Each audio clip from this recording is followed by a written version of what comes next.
লুৎফুজ্জামান বাবরকে নিয়ে রাজনীতিতে নতুন মেরুকরণ তৈরি হয়েছে, তোলপাড় সৃষ্টি হয়েছে। দর্শক, বিএনপি কঠিন শিক্ষা পাচ্ছে, কিছু করার নেই, এটা তারা ডিজার্ভ করে। দর্শক, বাবরকে নিয়ে নাসিরউদ্দিন পাটোয়ারির মন্তব্যের প্রতিবাদে বিএনপির বিক্ষোভ। নেত্রকোনা জেলা বিএনপি সাবেক সভাপতি আশরাফ উদ্দিন খান বলেন, লুৎফুজ্জামান বাবরকে নিয়ে নাসিরউদ্দিন পাটোয়ারি যে বক্তব্য দিয়েছেন তা ক্ষমার অযোগ্য। বিএনপি একে একে ফাঁদে পড়ছে। এগুলো সব ফাঁদে, যে বললাম না বিএনপি মানে মাথা মোটা, ব্রেইনলেস, ফাঁদে পড়ছে। পিনাকি ভট্টাচার্য বলেছে না, বিএনপিকে কেউ পতন থেকে বাঁচাতে পারবে না, আত্মহত্যা করছে। এখানে নেত্রকোনা জেলা বিএনপি সাবেক সভাপতি বলেন, আরে বর্তমান সভাপতি কি বলছেন একটু শুনি না। দেখেন বিএনপির ফাঁদটা কি, কতটা ডিলেমায় করেছে। আপনারা যারা জানেন না, আপনাদের অবগতির জন্য জানাচ্ছি, 2008 সালে জেলে থাকা অবস্থায় বিএনপি বাবরকে বহিষ্কার করেছে। বহিষ্কারের আগে নমিনেশন দেয়নি। এর মানে 111 সরকার, ভারতপন্থী সরকার বিএনপির যত নেতার বিরুদ্ধে যত মামলা করেছে, বিএনপি সবগুলোকে রাজনৈতিক ষড়যন্ত্র মনে করেছে। তারেক রহমান বলেন, খালেদা জিয়া বলেন, মওদুদ আহমেদ থেকে শুরু করে কার বিরুদ্ধে মামলা হয়নি? আমানুল্লাহ আমান, গয়েশ্বর চন্দ্র রায়, সাজা, মামলা সবাই তো হয়েছে। সবগুলোকে বিএনপি ডিনাই করেছে যে না, এগুলো সব আমাদের বিরুদ্ধে পলিটিক্যাল কনস্পাইরেসি। একমাত্র লুৎফুজ্জামান বাবরের বিরুদ্ধে যে মামলাগুলো, 10টা কষ্ট মামলা বা ইত্যাদি ইত্যাদি, এগুলোকে বিএনপি আমলে নিয়েছে যে না, এগুলো আসলেই করেছে, বাবরকে আমরা রাখতে পারবো না, বাবরকে আমরা ডিফেন্ড করবো না। যার অংশ হিসেবে 8 সালের নির্বাচনে বাবরকে নমিনেশন দেয়নি বিএনপি। নইলে একজন বর্ষিয়ান রাজনীতিবিদ, যিনি 3বারের আগে এমপি হয়েছেন নেত্রকোনা 4 থেকে, যিনি মন্ত্রী হয়েছেন এবং সবচেয়ে গুরুত্বপূর্ণ মন্ত্রণালয় স্বরাষ্ট্র প্রতিমন্ত্রী ছিলেন খালেদা জিয়ার আন্ডারে, তাকে নমিনেশন দিবে না, এটা কি হয়? কেন দেয়নি? ওই যে বাবরকে 2008 সালেই বিএনপি ওন করা বাদ দিচ্ছে। যেই বাবর স্বতন্ত্র নির্বাচন করেছে, বহিষ্কার করে দিয়েছে। অবশ্য বহিষ্কার দেশ প্রত্যাহার করেছে, কিন্তু কোনো পদ পদবি দেয়। এখন সেই বাবর এতটা মজলুম, বিএনপি আইনজীবীরা কিন্তু বাবরের পক্ষে লড়েনি। বাবরের আইনজীবী জামাত নেতা শিশির মনির, ওইভাবে পলিটিক্যালি বাবরের মুক্তিও চায়নি। আপনি দেখান তো বিএনপি যে জনসমাবেশ গুলো করেছে, গণসমাবেশ কিংবা তারুণ্য সমাবেশ, কিছু কর্মসূচি তো করেছিল, যদিও কার্যকর কোনো কর্মসূচি হাসিনার বিরুদ্ধে বিএনপি কখনো দিতে পারে। যা করেছিল 28 অক্টোবর বলেন আর যাই বলেন, লুৎফুজ্জামান বাবরের মুক্তি চাই ছবি নিয়ে এরা কি কিছু করেছিল? বাবরের মুক্তি চেয়েছিল 2013 সালের আন্দোলনে কিংবা 23 সালের আন্দোলনে বাবরের পক্ষে বিএনপির অবস্থানটা কি ছিল? মির্জা ফখরুল্লাহ, তারেক রহমানরা বাবরের মুক্তি চেয়ে, নাম ধরে ধরে মুক্তি চেয়েছেন কয়দিন? এইগুলোর জবাব বিএনপি দিতে পারবে? পারবে না। এখন সেই বাবরের বিরুদ্ধে নাসিরউদ্দিন পাটোয়ারি বলেছেন, আর বিএনপি কেউ কেউ বাবরকে রক্ষা করতে মিছিল করছেন এবং এনসিপি হুমকি দামকি দিচ্ছেন যে ক্ষমা করা হবে না, পেটাবো, হাত পা ভেঙে দেবো, নেত্রকোনা থেকে যেতে পারবা না, অমুক তমুক, হ্যাং ট্যাং। আরে ভাই, আগে বাবরের সম্পর্কে আপনার নাকিতে ক্লিয়ার করেন, আপনি বিএনপি হলে, তারপরে বলেন। আমি যে প্রশ্নগুলো করেছি এগুলোর জবাব দেন, পারলে দিতে পারবেন না। ভারতের আধিপত্যবাদের বিরুদ্ধে চরম শত্রু লুৎফুজ্জামান বাবর, অতএব বাবরকে বিএনপি স্বীকার করবে না। তা আপনি বিএনপি হলে বাবরের পক্ষ নিয়ে আপনি নাসিরউদ্দিন পাটোয়ারিকে গালি দিতে পারেন না। এখন দেখেন, এইটি হচ্ছে বিএনপির ফাঁদ। বিএনপি এই জায়গায় ধরা খেয়েছে যে নাসিরউদ্দিন পাটোয়ারি বাবরকেই ধরেছেন। অনেকের বিরুদ্ধে কিন্তু কথা বলা যায়, যেমন সেই 10টা অস্ত্র মামলা নিয়ে যে সার আনার কথা ছিল, ওগুলো তো শিল্পমন্ত্রী মাওলানা মতিউর রহমান নিজামীর আন্ডারে ছিল, তাকেও কিন্তু গালি দেওয়া যায় চাইলে। নিজামী সাহেব জানতেন, চুপ করেছিলেন, এরকম কথা প্রচলিত আছে। নিজামী জানতেন কিন্তু কিছু বলতে পারেনি, চুপচাপ ছিলেন, যে তিনি কিছু জানতেন না এই ষড়যন্ত্রের কথা। না, তিনি জানতেন, আর চুপ থাকাটা তো অন্যায় এইসব ক্ষেত্রে। আপনি 10টা অস্ত্র অবৈধ অস্ত্র চান, এটা কেন সমর্থন? এটা তো ভয়ানক অপরাধ। কিন্তু না, পাটোয়ারি কিন্তু ধরেছে বাবরকে। কেন ধরেছে? বাবরকে নিয়ে বিএনপি একটা কঠিন বেকায়দায় পড়ুক, ফাঁদে পড়েছে। আচ্ছা, এই যে কথা বলেছে তারেক রহমান, মির্জা ফখরুল, এরা একটু নাসিরউদ্দিন পাটোয়ারির বিরুদ্ধে বলুক না বাবরের পক্ষ নিয়ে, তাও বলতে পারবে না। দেখবেন বিএনপি সিনিয়র নেতারা কিন্তু বলবে না, কিন্তু ওই যে সাপরি কিংবা টোকাই টাইপের যারা আছে এরা বলবে। আর বাবরের কিছু ব্যক্তিগত লোক, বাবরের পক্ষে তো আমরাই ওই স্যালুট বাবর ভাই। বাবর ভাইয়ের পক্ষে কত ভিডিও বানিয়েছে। বাবর ভাই আমাদের রাহবার, ভারতের আধিপত্যবাদের বিরুদ্ধে। আমি আগেই বলেছি যে বিএনপি তো আপনার জায়গা নেই, আপনি এনসিপি তে যোগ দিন। এবং অদূর ভবিষ্যতে, আজকে দেখেন এই বাবর ভাইয়ের সাথে এনসিপির ঝামেলা, এই বাবর ভাই এনসিপির নেতা হতে পারে, এনসিপির হয়ে এমপি হতে পারে, বলা যায় না। কারণ বিএনপি তাকে কোশ্চেন কালে নমিনেশন দেবে না। আর বাবর ভাই এমপি হওয়ার জন্য রেডি হয়ে বসে আছেন। তার লোকজন রেডি যে তাকে নমিনেশন ইলেকশন করাতে হবে। তাহলে কার হয়ে ইলেকশন করবেন? জামাতের হয়ে করাটা কঠিন, সম্ভব কঠিন। জামাত বাবরকে নিতে সাহস পায় কিনা, সেই 10 ট্রাক অস্ত্র মামলা বা এই বিতর্কের মধ্যে, এটাও একটা প্রশ্ন। জামাতের আবার এত সাহস হয়নি, কিন্তু এনসিপি সাহস পাবে। এই মজার হিসাবটা দেখবেন যে শেষ পর্যন্ত লুৎফুজ্জামান বাবর এনসিপিতে যোগ দিতে পারে। রাজনীতি এমনই। তো বিএনপির হয়ে যারা নাসিরউদ্দিন পাটোয়ারিকে গালাগালি করছেন, আরে ভাই নাসিরউদ্দিন পাটোয়ারি এইটাই চায় যে আপনারা এগুলো বলুন যে বাবরের বিরুদ্ধে বলছো, তোমাদের হাত পা ভেঙে দিব, নেত্রকোনায় ঢুকতে দিব না, এই করব সেই করব। এনসিপি চায় বলে যে আপনি এইটা বলেন, আর আপনি ধরা খান। সালাউদ্দিন আহমেদের বিরুদ্ধে গডফাদার বলে এসছে, তারপরে যে বিএনপি রিয়াকশন ওইটি চেয়েছে। এতে কি এনসিপি পাল ছেড়ে গেছে না সালাউদ্দিনের ক্ষতি হয়েছে? মানুষ বিশ্বাস করছে যে আসলেই সালাউদ্দিন গডফাদার, আবার দেখেছে যে আসলেই গডফাদার। প্রমাণ কি? সালাউদ্দিনের বিরুদ্ধে বলার কারণে কক্সবাজারে ওরা হামলার শিকার হয়েছে, আরো অনেক হামলার শিকার হতো, সালাউদ্দিন নাকি নিজে উপস্থিত থেকে বাঁচিয়েছেন। মানে আসলেই গডফাদার প্রমাণ। কারণ গডফাদার না হলে তার বিরুদ্ধে বললে হামলা শিকার হওয়া লাগে না, তার বিরুদ্ধে বললেই যে ওই এলাকা থেকে আপনি নিরাপদে আসতে পারবেন না, এরকম হওয়ার কথা না। এটা গডফাদারের ক্ষেত্রে ঘটে, আসলেই গডফাদার। তাহলে বুঝতে পারছেন এনসিপি রাজনীতি কি স্মার্ট এবং চালাক। যাকে হয়তোবা এনসিপি ভবিষ্যতে নেবে, বিএনপি নেতাদের একটা বড় অংশ এনসিপিতে আসবে নির্বাচনের আগেই। কিভাবে? নির্বাচনের শিডিউল ডিক্লেয়ার হবে, প্রত্যেক আসনে বিএনপি প্রার্থী 10 জন, বিএনপি নমিনেশন দেবে একজনকে, বাকি কয়েকজনকে এনসিপি টান দিয়ে নেবে। এনসিপি নমিনেশন একজনকে দিয়ে দেবে বিএনপি, যে এনসিপিতে যোগ দিছে, আর কাউকে বলবে যে আপনাকে দেবো উপজেলা চেয়ারম্যান, আপনাকে বানাবো মেয়র, আপনাকে বানাবো পৌরসভা মেয়র। এরকম বিএনপির 8 জন বিদ্রোহী প্রার্থী থেকে 5-6 জন নিয়ে যাবে এনসিপি টান দিয়ে। তো এই প্রক্রিয়ায় লুৎফুজ্জামান বাবরের যে ভারতের আধিপত্যবাদ বিরোধী রাজনীতি, এগুলো এনসিপির সাথেই যায়। এনসিপির আকীদার সাথে বাবরের আকীদা মিলে। এই জন্য লুৎফুজ্জামান বাবর ভবিষ্যতে এনসিপিতে যোগ দিতে পারে। অবাক হলেও ঘটনা সত্য হতে পারে। বিএনপির সঙ্গে জোটের চিন্তা নাই এনসিপির, এরকম একটা রিপোর্ট করেছে কালবেলা। বিএনপির সঙ্গে জোটের চিন্তা নাই এনসিপির, জাতীয় নাগরিক পার্টির। এমনিতে অনানুষ্ঠানিকভাবে বিএনপির লোকজন, এনসিপির নেতৃবৃন্দ, এই যে দেশব্যাপী যে তারা পদযাত্রা করছে, এসব জায়গায় তারা বলছে যে না, বিএনপির সাথে জোটের প্রশ্নে আসে না, চাঁদাবাজদের সাথে আবার কিসের জোট, স্পষ্ট করছে। এটা ইনফরমাল বক্তব্য, কিন্তু ফর্মাল রিপোর্ট পত্রিকার যে বিএনপির সঙ্গে জোটের চিন্তা নাই এনসিপির। যে পত্রিকার এই ফর্মাল রিপোর্ট, এটা সালাউদ্দিনের যে প্রস্তাব, মানে একটা চপে টাকা। দেখেন মজার বিষয়, সালাউদ্দিন এনসিপি কে লোভ দেখান যে এনসিপির দরজা খোলা বিএনপির সাথে জোটের জন্য, আর এনসিপির ছেলেরা বলে যে সিট দেবা, তুমি নিজেই তো সিট পাবে না। আবার সালাউদ্দিন প্রস্তাব দেয়, সালাউদ্দিন সম্পর্কে এনসিপি নেত্রীর প্রশ্ন তুলে 8 বছর পালিয়ে থেকে এই লোক রাজনীতিতে গুরুত্বপূর্ণ হলো কিভাবে, এটা খুঁজে বের করতে হবে। এনসিপি নেত্রীদের প্রশ্ন। 8 বছর ভারতে পালাতক ছিল, হঠাৎ করে ভারত থেকে এসে, পালাতক না, রয়ের আন্ডারে ট্রেনিং নিয়েছিল, হঠাৎ থেকে ভারত থেকে এসে এখন এত গুরুত্বপূর্ণ হলো কিভাবে?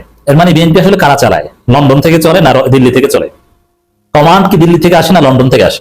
লন্ডন থেকে আসার কথা নয়, কারণ ভাষার যে ব্যবহার, বিএনপি যে ন্যারেটিভ, এগুলো লন্ডন লাগে না, এটা দিল্লি লাগে। রাজাকার বলে স্লোগান দেওয়া, পিন্ডির কথা বলা, এই যে পিন্ডি শব্দটাই বাংলাদেশে এক ধরনের অপ্রাসঙ্গিক। দিল্লি হতে পারে অথবা লন্ডন হতে পারে, পিন্ডিকে টেনে আছে, মানে দিল্লিকে নর্মালাইজ করছে। এই যে স্লোগানগুলো, এগুলো সব দিল্লির আবিষ্কার, ভারতের আবিষ্কার, এগুলো শিখিয়ে দিচ্ছে। এইসব বিএনপি ছাত্রীদের, এদের কোন ক্রিয়েটিভ স্লোগান আবিষ্কারের যোগ্যতা নাই, এগুলো দিল্লি থেকে সব আসে। তো বিএনপি এনসিপি কে জোটের প্রস্তাব দেয়, আর এনসিপি বলে যে জোটের প্রস্তাব দিয়েছে সে 8 বছর পালাতক থেকে রাজনীতিতে গুরুত্বপূর্ণ কিভাবে। তাহলে বুঝুন যে বিএনপির অবস্থা কতটা করুন। বিএনপির সাথে কেউ নাই, এমনকি মাহমুদুর রহমান মান্না, জোনায়েদ সাকির এখন নাই, জানেন? একজন লোক কিছুটা আছে, 2 দিন পর সেও থাকবে না।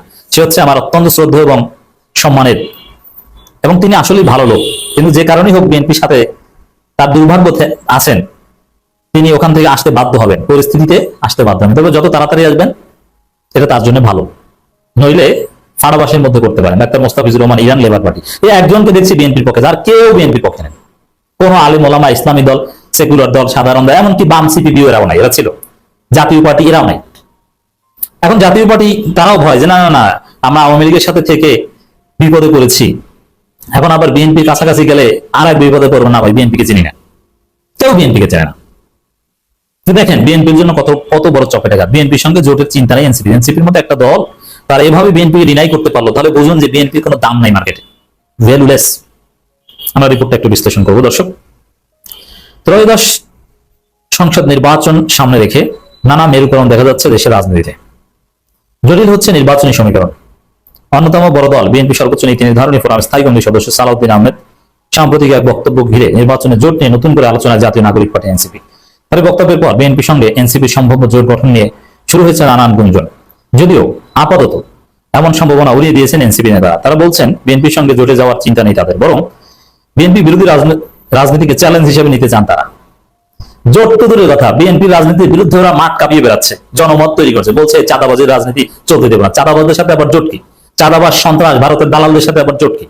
পালাতক লন্ডন প্রবাসীর সাথে আবার জোট কি?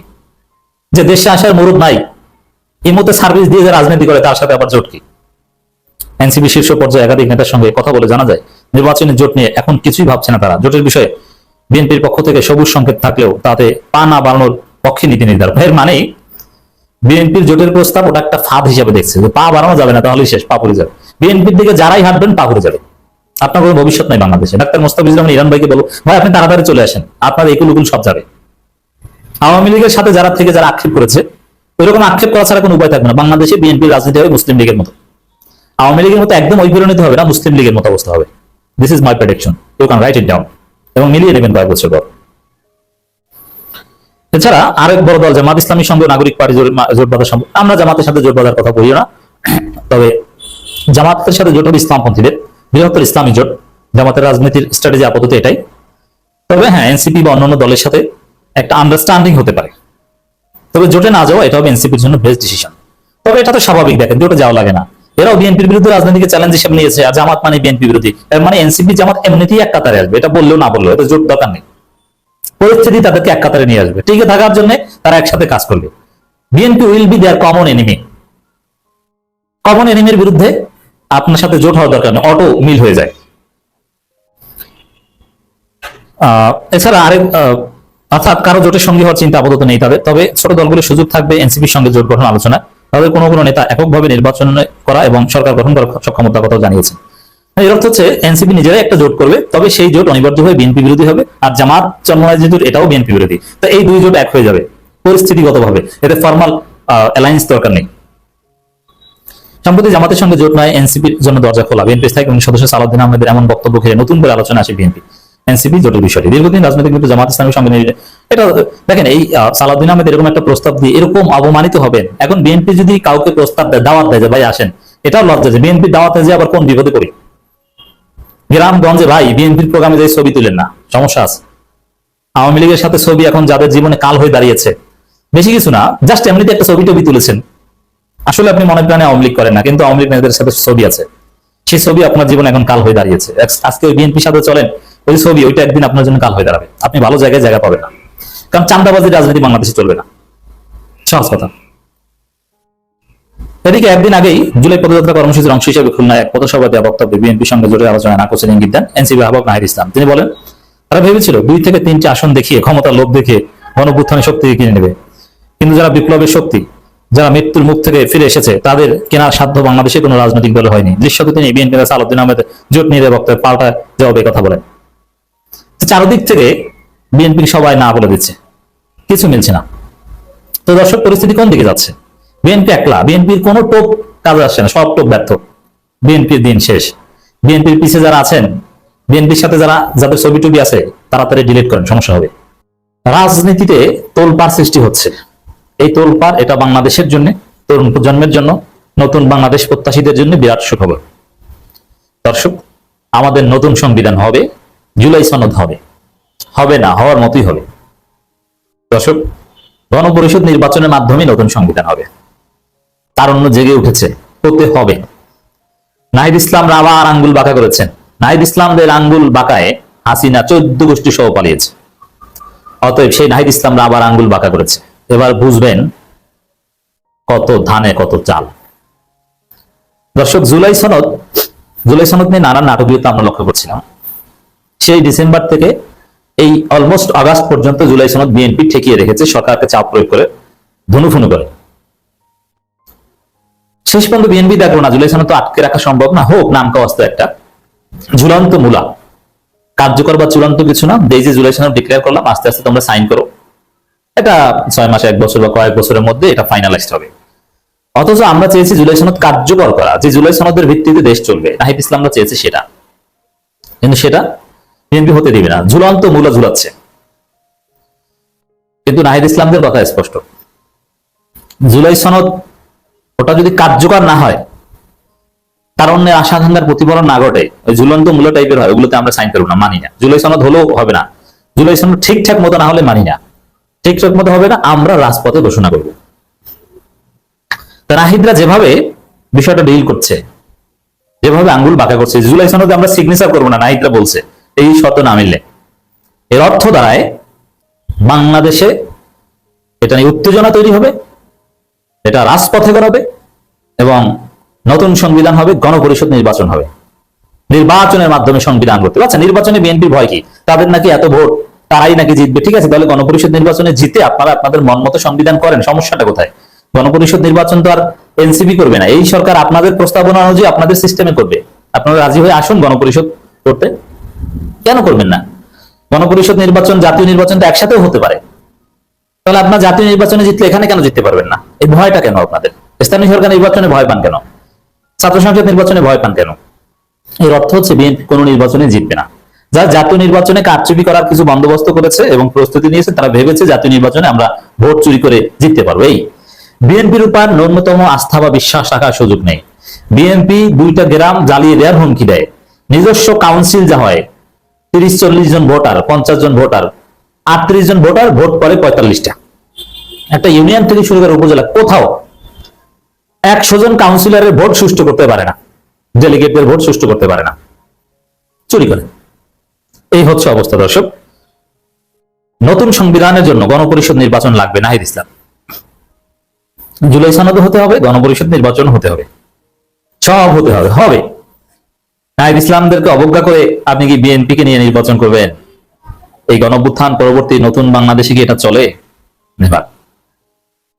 জাতীয় নাগরিক পার্টির আহ্বায়ক নাহিদ ইসলাম বলেছেন, আমরা দেশব্যাপী সংস্কারের দাবিতে নেমেছি, নতুন সংবিধানের দাবিতে নেমেছি।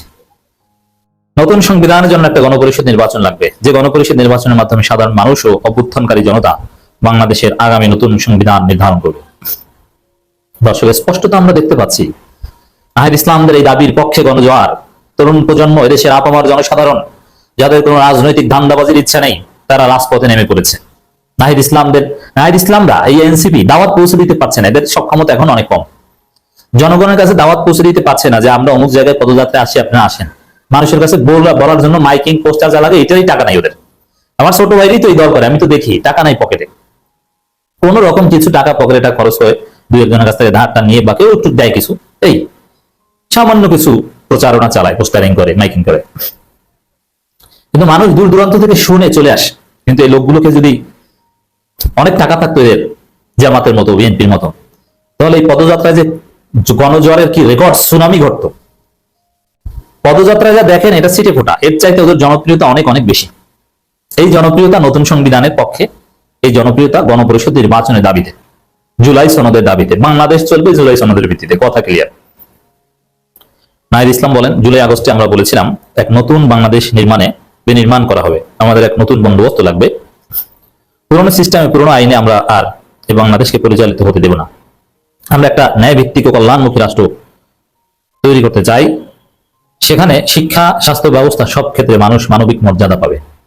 তিনি আরো বলেন, ঠিক 1 বছর আগে জুলাই মাসে জীবন দিয়ে বাংলাদেশ থেকে শেখ হাসিনাকে উৎখাত করা হয়েছে।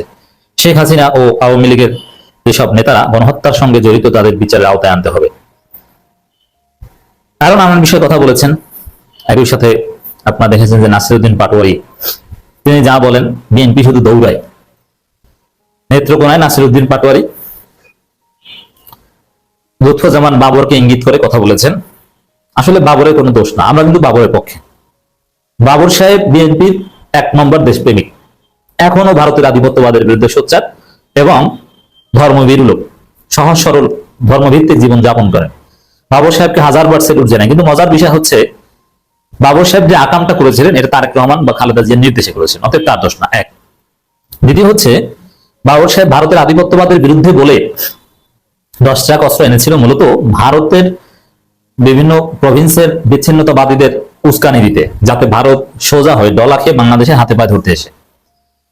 এগুলো খালেদা জিয়া তারেক রহমান নির্দেশে করেছে, অতএব তার আলাদাভাবে দোষ নেই। আমরা লুৎফুজ্জামান বাবরকে রেসপেক্ট করি এবং করব। কিন্তু সমস্যা হচ্ছে যে এই লুৎফুজ্জামান বাবর কিন্তু বিএনপি ধারণ করে না। বিএনপির বাবরের পক্ষে বলার কোনো অধিকার নাই, কারণ লুৎফুজ্জামান বাবর বিএনপির কেউ না। এত বড় নেতা, সাবেক স্বরাষ্ট্র প্রতিমন্ত্রী, তাকে দেখেছেন বিএনপি কোনো বড় স্টেজে উঠিয়েছে? না।